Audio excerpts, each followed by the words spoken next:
I'm only a few hours away from the birth of my third son. Today is induction day, and I've got some thoughts on becoming a dad. Part three. My name is Robbie, and this is the Unhinged Father podcast. And before we headed to the hospital, I wanted to sit down, hit record, and go over some of the things that are going through my mind at this time and share them all with you. So, for those of you who don't know or haven't been following the podcast, I'm an elder millennial dad. I have two sons right now, a 6-year-old and a 3-year-old, and we are about to have our third son. And we're super excited, but there's a lot on. We've already got two kids. We're super busy. We moved, we sold a house. We've done a lot of shit in the past year, and just add onto the mix having another kid. And so there's a lot of things that I'm thinking about right now, a lot of fears, insecurities, hopes, goals, and as I talked about last week in terms of just challenge accepted this year, making differences that are actually going to stick and becoming the man that I want to become, being the father, the husband that I want to be, and just not waiting for things to happen to me, making sure that I'm going out and getting things done, making those changes, being the man that God made me to be. So today, like I said, we are very close to having our third son. Kids are packed up, just me and my wife right now. The dogs are being taken care of. We are going into the hospital for an induction just to ensure that my wife gets baby number 3 out healthy and that she's okay, baby's okay. But there's a lot of things that have been going through my head. I woke up early this morning. It's kind of like that insomnia you get. One thing I will mention, I don't know if any other dads have felt this before or have gotten this going on. I don't know if it's a hormonal change or something like that, but I've been having such vivid dreams for the last like 2 weeks. And I'm not sure if it's just like me realizing that the baby's going to be coming subconsciously, if I've got some sort of hormonal change. I have no clue. Haven't looked it up, haven't researched it. All I know is that I'm waking up in the middle of the night with these vivid dreams, very detailed, very intense dreams as well, like waking up in a sweat. So that's just a little side note. I don't know if any other dads have gone through that before, or if that happened to them as well. If so, let me know. I'd love to know if I'm just a fucking weirdo who has that happen to me. But speaking of these intense dreams that sometimes bring up feelings of fear or insecurities, I'm going through that right now as well. And I've been going through it for a little while. As I mentioned before on this podcast, I have struggled with anxiety and depression in the past. And I mean, it's something, when I say in the past, I mean that I'm not laying on the ground, curled up in a fetal position, crippled by anxiety or depression. I'm not able to get out of bed, not able to take care of my kids. So those things are still things that I struggle with, things that I have to address and things that I have to work through. But I'm not currently afflicted with I don't know, a clinical diagnosis of any of those things. It's just the normal life, the normal fears, the normal anxieties and depressions that come along with being a human being. And so I don't necessarily want to draw too much attention to them, but just, or give them too much power over me and like have them define who I am. It's just more of like hey, these are here. I'm acknowledging them and they are going to impact my life, and just ensuring that I'm doing what I need to do to make sure that they don't take over again, that they don't come in and completely railroad what I need to get done. I also don't want to just give them enough power to where I let them define who I am. I'm not the type of person who'll come up like, hey, my name is Robbie. I'm a ADHD, anxiety, depressed person. Like, that's not what I want to lead with. I want to lead with the stuff that is good about me. Those are things that I struggle with. Those are things that are a part of me, but they are not who I am. Anyways, that's another side conversation to have, maybe something to go into in the future. But for right now, the normal fears and anxieties are coming through. We've already got two, so a lot of this stuff is less. I'm actually less anxious about a lot of the stuff that new parents are anxious about, right? Being able to work through getting the kids asleep, knowing when to feed them, changing diapers, a lot of the like logistical stuff that you don't really know what the fuck you're doing when you have your first kid. Me and my wife have been doing this now for 6 years. We've had 2 kids. I'm not an expert, but I'm pretty damn good at doing a lot of these things. So I'm not as concerned about that. It's almost like the insecurities and the fears I have now are A lot of them are of the unknown, right? Uh, I am a little bit afraid of not getting sleep. We've already haven't been sleeping awesome because our 3-year-old has gone through a little bit of a sleep regression, but now we're gonna have this newborn in the house, and I'm like praying. I'm like, just please let him be a good sleeper. Our second born was not the best sleeper, but we'll address it when we get there. A couple weeks of no sleep is going to be something that we can persevere through. I'm just not necessarily looking forward to it. And then yeah, just the fears more so around like time management, getting kids to school, getting kids to practices. Our older kids are getting older. They're in wrestling or soccer, or they have like other extracurriculars that they want to do. They're in regular school. They don't stay in school or daycare until 5:30 p.m. anymore. They're coming home at 2:30. These are all things that I've got to work through. And in our family, my wife is the one who works far away, and I work closer to home. And so trying to balance all of this childcare with my job, doing my job, meeting expectations, and ensuring that I'm hitting the marks in all areas of my life, which I know is impossible. You can't really hit all the marks, but just trying to be the best that I can be and ensuring that I'm not dropping these balls. Those are things that I'm worried about. It doesn't matter how long you've been doing this or how long you've been a dad or how many kids you've got. I feel like there's always just like an underlying fear of, is the baby going to be okay? Are they going to be healthy? Is the birth going to go well? Like, is my wife going to be okay? Is the baby going to be okay? Are my other kids going to be okay right now? Right? We're not going to be there to watch them. And I'm not someone who trusts other people with my children lightly. I might be very overprotective when it comes to this, but I'm the type of dad who's like, hey, kids, everyone can come, if they want to come to our house, play, stuff like that, that's great. But I need to know someone very well before I trust them with my children. And like I said, I don't know if that's a good thing or a bad thing, but just still having that concern, that protective nature in me that wants to ensure that my children are good. So yeah, I'm a little worried about my own my own kids. They're all my own kids.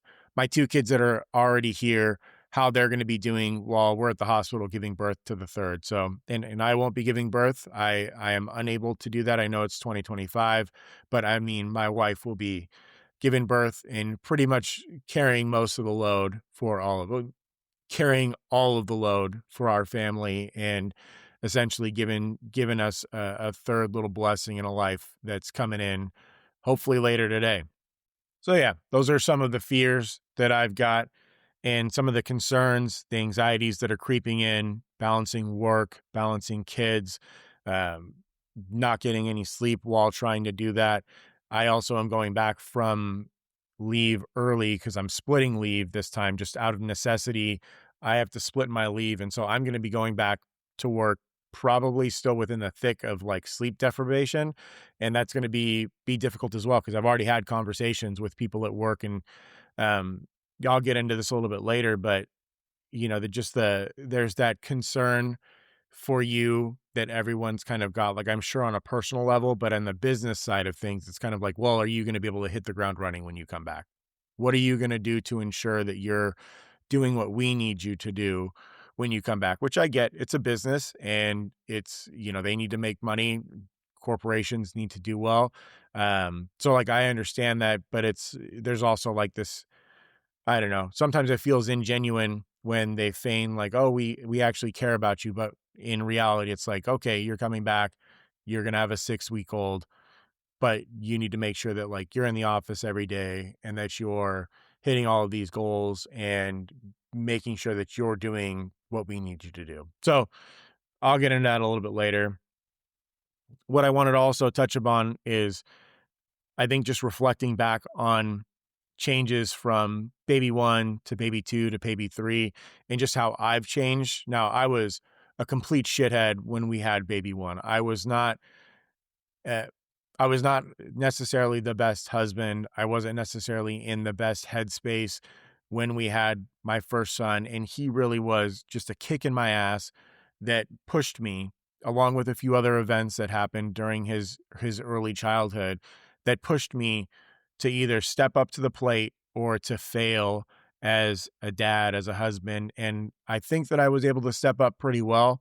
And it really changed who I am, how I think about things, what my priorities are, and what I want out of life. I think I always wanted a lot of the things that I want now, but it really said like, okay, like you're not a kid anymore. You're not just looking out for yourself. You have a family. You need to think of things in a more family, global type mentality. And then going from baby one to baby two, one of the things that really changes that, like, we were a little cocky. And when I say we, I mean me. I was pretty cocky going into baby two. I'm like, I got this down. I take our son out other places. I'm way better than all those other fucking dads. They can't do shit like I can do. I can work, pack up baby by myself, take care of him for a week by myself if I need to. We're all good. And then we had baby number two, and I was able to do a lot of that stuff. I was able to do like a lot of the logistics, but it was just ramped up to a higher level. And then we had changes in the household, commutes for my wife, and I really had to step up and juggling taking care of the baby, making sure that I've got everything. I've now got a 3-year-old, a newborn, and it just kind of changed everything. My backpack went from being like a straight backpack to I had to get like a huge one with all the diapers, wipes, snacks, change of clothes. Like now I've got the dad bag that's just dialed in. We can go anywhere. I can grab it. We're good to go. I'm going to have to alter it again now that we have the third coming. But I think that baby number two really took it to a different level in terms of like being a dad. And it also tested me a lot more because I was more tired. I was, number one, I was older. Number two, had more expectations of me at work. And number three, I now had the expectations of these two little life forms that both wanted attention that I loved equally, but differently, and trying to provide for both of them what they needed at the same time was difficult. And I think that that's where the biggest change is going to come with this number three as well, is that they're going to need a lot of care. That's what newborns are.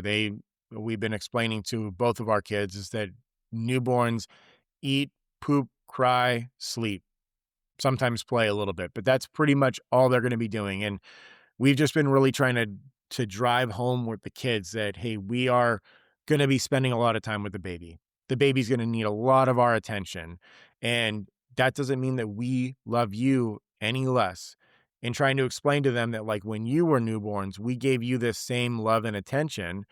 And now we have to do it for your little brother. We have to do that. But just because we do that, does that mean that we love you any less or that you're less important to us? And the older one, he understands now and says no, but they're still going to struggle with it. There's still going to be growing pains, especially for the 3-year-old who doesn't understand as much. He's already kind of done what our oldest did, regressing a little bit, wanting to be held more. And I say regressing, not like in a bad way, but just kind of like going backwards in terms of not being as independent, wanting more, wanting to cuddle more, wanting more hugs, being a little bit more whiny. And that's all completely normal. And just, I think for me and my wife, the challenge is going to be providing that love and care to all three of our children and making time, even when we are dead tired or don't really feel like it, to spend that individual time with both of our older kids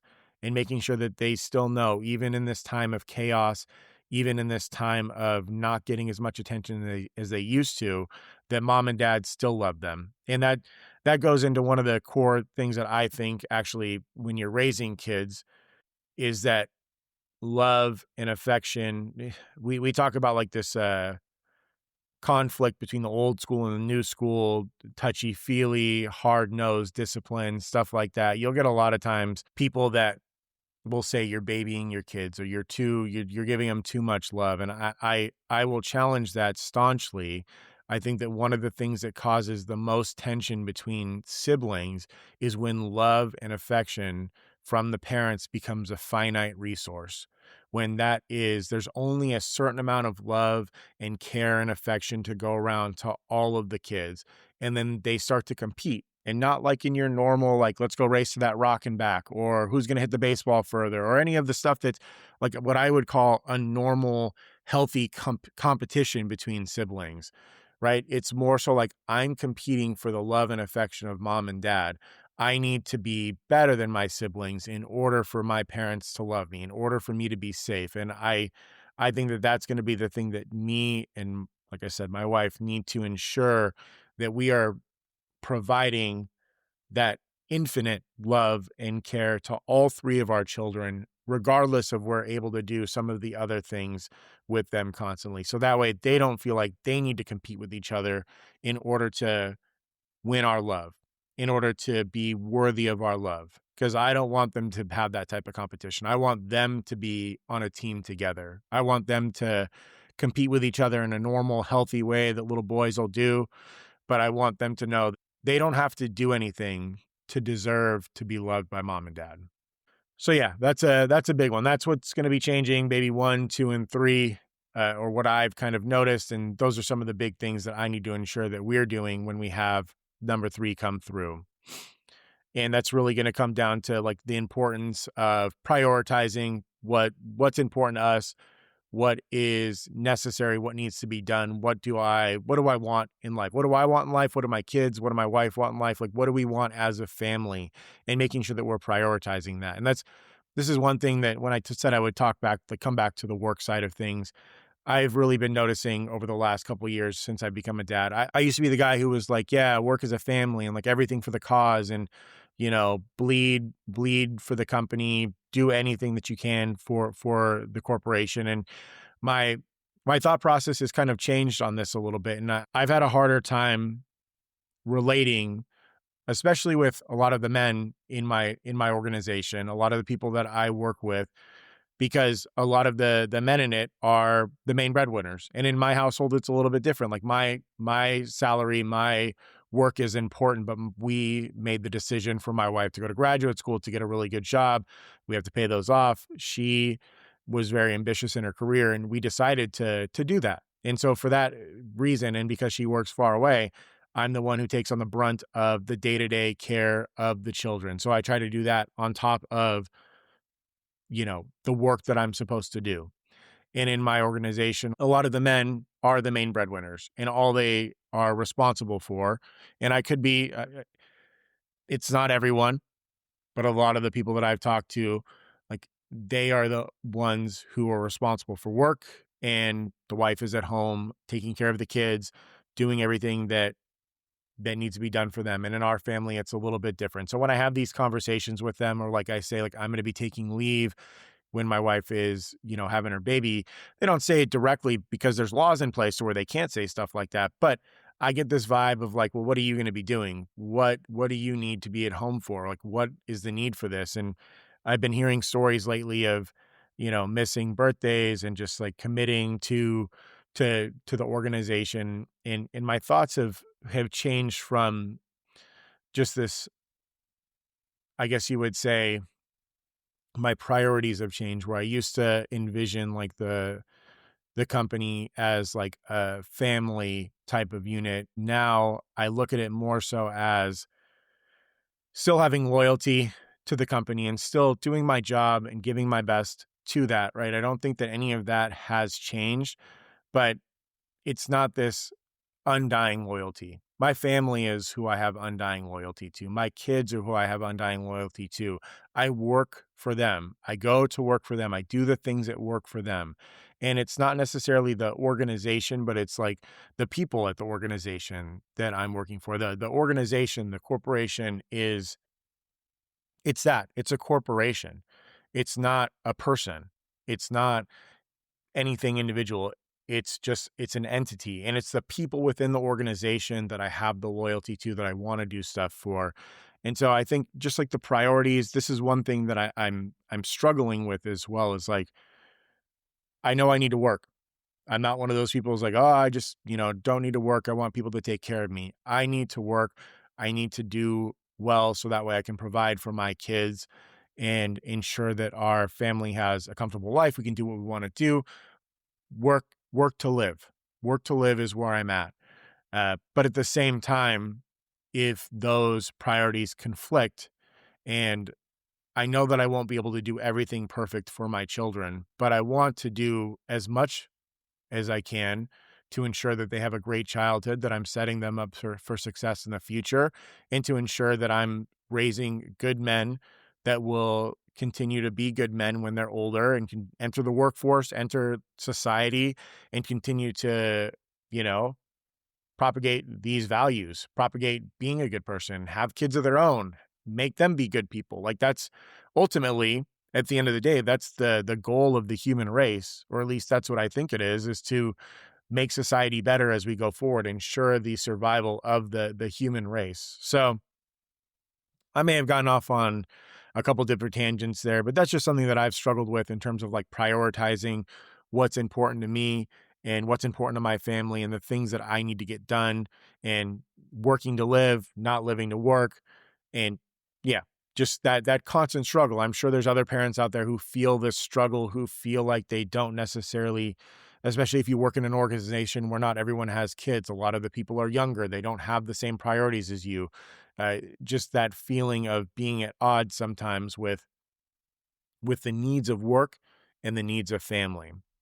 And on that last part that I touched about, and this will probably be the end of the episode here, I'm starting to lose my voice and really actually do need to get ready to go to the hospital soon, uh, is just that when I was talking about raising men, and I've got 3 boys, so obviously I'm raising men, not women, but raising them to be good human beings and to be good, quote unquote, men, to be the type of people that will enter society and will contribute to it and will make it a better place. And I think that that is something that can be a little bit of a struggle. Raising men in this day and age can sometimes be a little bit of a struggle. And I don't say that in like the woe is me and like, oh, society's just going downhill. Get off my lawn, shake my cane at people. But there are these two sides that I really don't fall within either one of them completely. I've got the one side that's all about it's toxic masculinity. Don't be a man. Being a man is bad. Don't hold the door open for people. Don't have any of those old school chival. Don't be chivalrous. Don't do the things that were held up, like when people say like this is what being a man was in the past. None of those values are valuable anymore. That's all a dead, dying breed. Men don't need to be powerful. Men don't need to be strong. Men don't need to be any of these things. You've got this whole side that just is essentially like, shitting on all that. And then you've got the other side that's just like, oh yeah, my boys, they punch each other and they'll beat up your kid, and, don't hug them. Don't let them have emotion. Don't let them talk about their emotions. Like, I mean, that side's fucked too. That's what caused a lot of people to have to like go into therapy in the first place, which we probably overcorrected for. But, you know, there's these two sides that I'm constantly hearing. And I don't know if it's in the real life or if it's just like social media, if they're just feeding this shit into the algorithm, and I'm hearing both sides of it, but I don't fall into either one of those categories, right? I think we've talked about it before, how I value old school mentality and new school mentality and blending both of them together to ensure that I'm giving my kids what they need and to just be the best dad, be the best husband, be the best person that I can be. And for me, I still hold on to this idea of raising strong children, raising strong boys who I think I've talked about it in past episodes. My nickname was Cratty.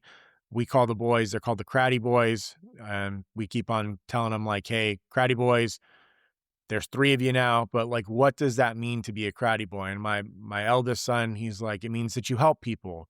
It means that you are nice. It means that you take care of people. It means that you stand up for people. And I always say it's kind of like being a superhero, which maybe is like a little narcissistic or a little bit prideful, but I don't mean it in the way of like you're better than other people. I mean it in the way that like as a Cratty Boy, as a boy in this family, and I've only got boys, and if I had a girl, we'd probably come up with something to incorporate her as well. But for our family, as a Cratty Boy, you are held to a higher standard. Not because you're better than other people, but because we are going to be the best that we can be. We are going to be nice. We are going to take care of others. We are going to defend other people if they're being bullied or if they're being picked on. And that, I feel like that characterization, it kind of touches on both sides, right? It's in the middle. It's you are a strong kid. You're a strong boy. You can defend other people. You can defend yourself. You can stick up for what's right. But at the same time, you don't have to, like, you're not a dick. You're not going around fighting other people, hitting other people, or just coming down on them because you disagree with them or you don't like what they're saying. There's a middle road for a lot of this. And I think I'm trying to navigate what that truly means. And so far I've gotten this, the Cratty Boys is kind of like the thing we're going with right now. And I'm sure that my ideas and things will change as certain topics or issues come up. But it's really just, how do I navigate going through and instilling this character, this value into my children and raise good men, raising good men in 2026. And they're not men yet. I'm also going to let them be kids. I struggle with sometimes treating them, because I do hold them to a higher standard. I sometimes fall into the trap of treating them older than they are. And I need to be mindful of that. I need to ensure that I'm letting my kids be kids. Let them be kids. Let them have their childhood. But at the same time, start to instill these values and these characteristics, just this idea and this mindset of being a good person. So that way they have this foundation laid. And when they come across different issues when they're older, they can make the decisions based on those values. Like, they have some sort of controversial issue pop up in their life. What are the things that they fall back on? Is it that I just listen to what other people say? Or is it I make my decision based on what I know I believe, what I know is right? And do I come down on other people or fight people for that or anything like that? No. I'm not going to sit here and be a dick and try to impose my will on other people just for the mere fact of imposing my will on them. But I'm going to defend what I feel like is right. I can make the right decisions, and I'm hoping that sets him up for success. I don't know. We'll see. More to come on that one, but that's really it. That's a lot of the stuff that's been going through my mind as we are here on the morning of induction. Baby number 3 is inbound very shortly. I'm very excited to meet him. I know his brothers are very excited to meet him, but these were just some things that I wanted to touch upon. I wanted to get an episode out. It's been super busy. This is the first morning I don't have kids crying or screaming all over me. And so I was able to just sit down, talk about this. And now that I've gotten it all out there, I want to hear from you. I want to know. I actually got some responses from the last podcast, and I've got some episodes that are going to be coming out that are directly related to what was said in the podcast. They had some ideas. They wanted me to talk about certain things, and I'm going to do that in the future. But I want to hear from you. If you are currently a parent, or if you're going to become a parent, or even if you're just thinking that maybe someday I'm going to become a parent, I want you to DM me or email me or go on to Instagram and send me a message, whatever way. There's even a little button at the end of this episode in the description on Spotify and other platforms that say, like, send a message about the show. I want you to let me know what some of your fears are, what some of your hopes are, maybe what some of the anxieties are about, anything that you have about either being a parent or becoming a parent, or even just like, I don't know if I want to become a parent, and these are some of the concerns I have about becoming a parent. I would love to hear from you on that. Please send me a message. Let me know. I'd love to share some of those stories or some of those ideas on the podcast with other people and see if they can benefit from it. So that is going to do it for this week's episode. I really appreciate all of you being here. I'm going to be off, going to have baby number 3. By the time you listen to this, he will probably already be here. So please send out good vibes. If you're religious, pray for us that we have a safe delivery, that my wife is okay, that the baby's okay. But I hope that all of you have a fantastic week. Hopefully you have enjoyed this episode. If you have, if you feel like it was a good message or you had some good ideas in there, definitely share it with friends, family members that you think would enjoy either the show itself or would benefit from hearing that message. I really appreciate it. Other than that, have a good one. Have a great start to the new year, and I will see you all in a few weeks.